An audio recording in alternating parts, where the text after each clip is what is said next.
अच्छी प्रेतात्मा ने लता और हरी की शादी करवा दी। लता और हरी बहुत खुश थे और लता के घर में बैठकर बातें कर रहे थे। लेकिन हरी अभी भी जरा डरा हुआ था। पता नहीं क्यों, लेकिन मुझे इस बात पर विश्वास नहीं हो रहा है। अगर मेरे पेरेंट्स को पता लग गया तो पता नहीं क्या होगा। मैं बहुत डरा हुआ हूँ। मैं हूं ना तुम दोनों का साथ देने के लिए। जरूरत नहीं है डरने की। तुम दोनों एक खुशहाल जिंदगी जियो। अच्छा, तो अब मैं चलती हूँ। नहीं नहीं, अभी मत जाओ प्लीज। अगर कोई आ गया और जोर जबरदस्ती की तो मुझे बहुत फिक्र हो रही है। तुम अगले कुछ दिन यही मेरे साथ रहो मीनाक्षी, प्लीज। अगर ऐसा कुछ हुआ तो तुम मुझे सिर्फ एक बार पुकार लेना। मैं कुछ ही पल में तुम्हारे पास होंगी। मैं तुम्हारे साथ ऐसा कुछ नहीं होने दूंगी। तुम बिना किसी डर के आराम से रहो। ये कहकर अच्छी प्रेतात्मा वहां से चली गई। अगले दिन सुबह हरी के डैड राघव को, जो अपने घर पर थे, उन्हें बीते दिन क्या हुआ कुछ समझ नहीं आ रहा था। वो एक जगह बैठकर पूरी घटना याद करने लगे। कोई नहीं समझ पा रहा कि कल क्या हुआ। एक आदमी हवा में कैसे उड़ सकता है? मेरे पल्ले कुछ नहीं पड़ रहा। मुझे अपने बेटे के बारे में पता लगाना चाहिए। मैं एक तांत्रिक को जानता हूँ, उसे यहाँ लेकर आता हूँ। वही समझा सकेगा कि आखिर हुआ क्या था। ये सोचते हुए वो तांत्रिक के पास गए और सारी घटना कह सुनाई। उनकी बात सुनने के बाद, क्या तुम्हारा बेटा शादी के मंडप से उड़कर कहीं चला गया? ये जानने के लिए कि ये कैसे हुआ और क्यों हुआ, हमें तुरंत तुम्हारे घर जाना होगा। फिर दोनों मिलकर वापस राघव के घर आए। जैसे ही वो घर पहुंचे, तांत्रिक ने पूछा, तुम्हारे बेटे का कमरा कहाँ है? उसका कमरा वो वाला है। ठीक है, तुम यही रहो, मेरे पीछे मत आना। ये कहते हुए वो कमरे के अंदर गया और हर तरफ नजर दौड़ाई। फिर तांत्रिक ने अपनी आंखें बंद की और अपनी शक्ति का इस्तेमाल करके देखा कि क्या हुआ था। फिर वो उस कमरे के बाहर आ गया। क्या हुआ था? जल्दी से बताइए मुझे। क्या तुम्हारा बेटा किसी लड़की से प्यार करता था? हाँ, लेकिन हमने उसे स्वीकार नहीं किया और डरा धमकाकर उसकी शादी एक दूसरी लड़की से कर रहे थे। लेकिन समझ नहीं आता कि इस बीच क्या हो गया। हमारा बेटा हमारी आंखों के सामने हवा में उड़ गया। तुम्हारे बेटे के हवा में उड़ जाने के पीछे एक प्रेत आत्मा का हाथ है। ये बात सुनकर राघव चौंक पड़ा। ये क्या कह रहे हैं? एक प्रेत आत्मा मेरे बेटे को क्यों ले जाएगी? और वो प्रेत आत्मा मेरे बेटे के साथ क्या करेगी? उसका क्या होगा? तुम्हें अपने बेटे की फिक्र करने की जरूरत नहीं है। वो उस लड़की के साथ सुरक्षित है जिससे वो प्यार करता है। चलो हम तुम्हारे लड़के के पास जाएंगे। फिर वो दोनों लता और हरी के पास गए। उस समय लता और हरी घर पर बैठकर एक दूसरे से आराम से बातें कर रहे थे। इसी बीच किसी ने आकर उनके घर का दरवाजा खटखटाया। लगता है मीनाक्षी आ गई हमसे मिलने। ये कहते हुए लता ने दरवाजा खोल दिया, लेकिन वहां तो राघव और वो तांत्रिक खड़े थे। वो डर से कांप गई और घर के अंदर भागी। क्या हुआ लता, तुम इस तरह भागकर क्यों आई हो? तुम्हारे डैड किसी तांत्रिक को लेकर आए हैं, मुझे डर लग रहा है। इसी बीच राघव और तांत्रिक घर के अंदर आ गए। अच्छा होगा कि तुम मेरे बेटे को भूल जाओ, नहीं तो तुम्हारी जान जा सकती है। मैं यहीं इस लड़की के साथ रहूंगा डैड। अगर आपने मुझसे जबरदस्ती की तो मैं सुसाइड कर लूंगा। हरी ने धमकी दी। राघव ने उसकी कोई बात नहीं सुनी और उसे खींच कर ले जाने लगा। फौरन लता जोर से चिल्लाई, मीनाक्षी, मीनाक्षी। फौरन वहां पर मीनाक्षी प्रकट हो गई। उसे देखकर राघव ने डर के मारे हरी को छोड़ दिया। तांत्रिक समझ गया कि ये वही प्रेतात्मा है जिसे उसने बोतल में पकड़ लिया था और उसने अच्छी प्रेतात्मा को धमकी दी। अच्छा, तो तू आजाद हो गई उस बोतल से। उस दिन तूने मेरे अनुष्ठान में विघ्न डाला था, अब तू आज यहाँ भी आ गई। अब देख मैं तेरे साथ क्या करता हूँ।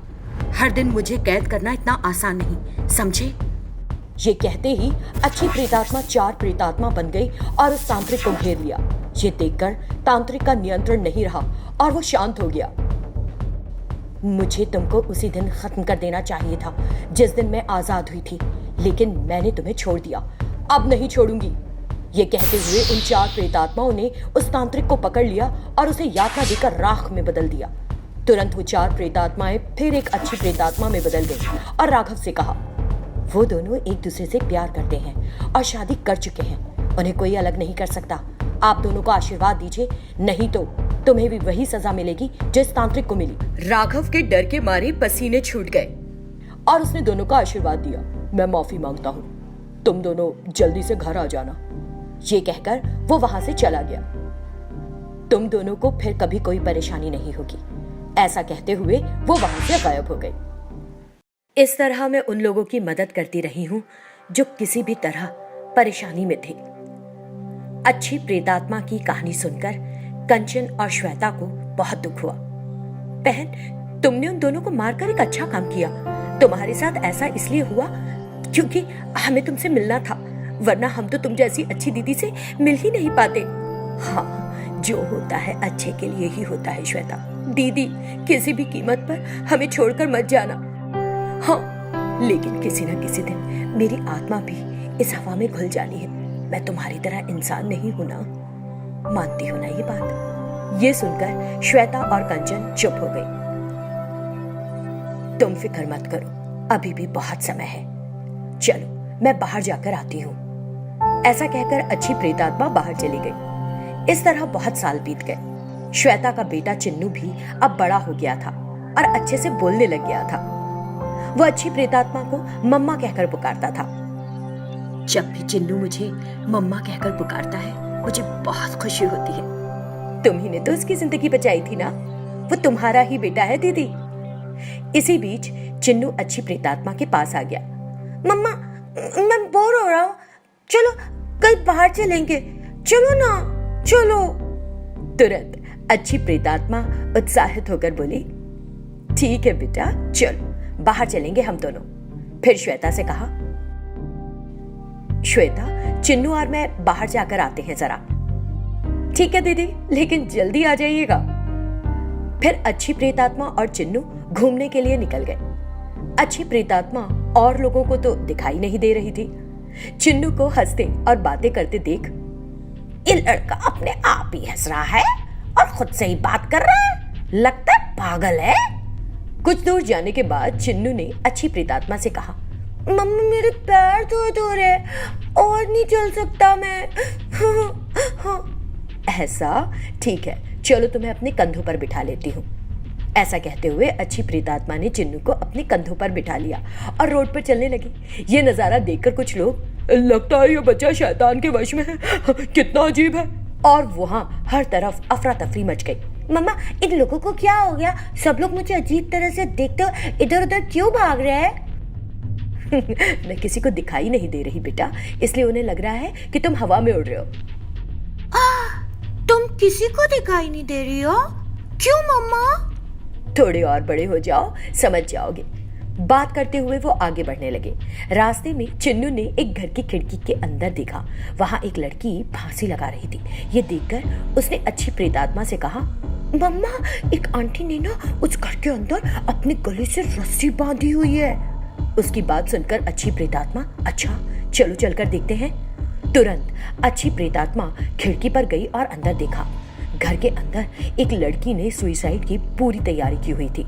ये कोई और नहीं बल्कि अच्छी प्रेतात्मा यानी मीनाक्षी की दोस्त लता थी, जिसे देखकर प्रेतात्मा ने सोचा, ये क्या, ये तो लता की तरह दिख रही है। ऐसा सोचते हुए उसने चिंटू को वहीं छोड़ा और लता के सामने आ गई, जिसे देखकर लता शॉक्ड रह गई। क्या कर रही हो तुम? तुमको पता भी है इसका नतीजा क्या होगा? ये देखकर लता रोने लगी और बोली, अरे मीनाक्षी, कितने दिन हो गए आज तुम्हें देखा है, मगर तुम इस तरह क्यों दिख रही हो? मैं बहुत पहले मर चुकी हूँ और अभी प्रेतात्मा के रूप में हूँ, तब से इसी रूप में घूम रही हूँ। मैं तुम्हें अपने बारे में बाद में बताऊंगी, लेकिन ये बताओ तुम ये क्यों कर रही थी? मैं बहुत बड़ी परेशानी में हूँ। क्या परेशानी है बताओ, मैं उसे हल करूंगी। मैं बहुत दिनों से हरी नाम की एक लड़के से प्यार करती हूँ। मेरा प्यार उसके लिए बहुत गहरा है मीनाक्षी, लेकिन उसके माता पिता ने जबरदस्ती उसकी शादी किसी और लड़की से तय कर दी है। ये जानने के बाद मैं जीना नहीं चाहती, इसलिए आत्महत्या कर रही थी। तुम फिक्र मत करो, मैं तुम्हारी शादी करवाऊंगी। कहाँ हो रही है उनकी शादी? फिर लता ने अच्छी प्रेतात्मा को सब कुछ बताया। हरी 10 मिनट में तुम्हारे सामने होगा, फिक्र मत करो। ये कहकर अच्छी प्रेतात्मा ने सबसे पहले चिन्नू को घर छोड़ा। फिर वो हरी के पास गई। हरी का दिल दूसरी लड़की से शादी करने का बिल्कुल नहीं था, इसलिए वो उदास हो एक कमरे में बैठा था। फौरन अच्छी प्रेतात्मा हरी को लेकर वहां से उड़ गई, जिसे देखकर लोगों को समझ में नहीं आया कि क्या हो रहा है और जोर जोर से चिल्लाने लगे, अरे दूल्हा तो उड़ गया, वो हवा में उड़ रहा है, कोई पकड़ो उसे। अच्छी प्रेतात्मा हरी को लेकर सीधे लता के घर गई। हरी को समझ नहीं आ रहा था कि उसे वहां लेकर कौन आया। इसी बीच लता बाहर आई। हरी ने लता को देखा तो बोला, अरे लता, मैं यहाँ कैसे आ गया? मुझे कुछ समझ में नहीं आ रहा है, हुआ क्या? तुम यहाँ मेरी दोस्त मीनाक्षी की वजह से पहुंच सके। मीनाक्षी, एक बार प्लीज हमारे सामने आ जाओ। प्रेतात्मा प्रकट हुई और हरी ने भी प्रेतात्मा को देखा। फिर अच्छी प्रेतात्मा ने उसे सारी बात बताई और साथ ही ये भी कि वो कैसे प्रेतात्मा बन गई। तुमने मेरी कहानी सुन ली ना, अब तुम दोनों प्रार्थना कक्ष में जाओ और अभी के अभी शादी कर लो। मैं देखती हूँ इस शादी को कौन रोक पाता है। ये कहते हुए अच्छी प्रेतात्मा ने उनकी शादी करा दी।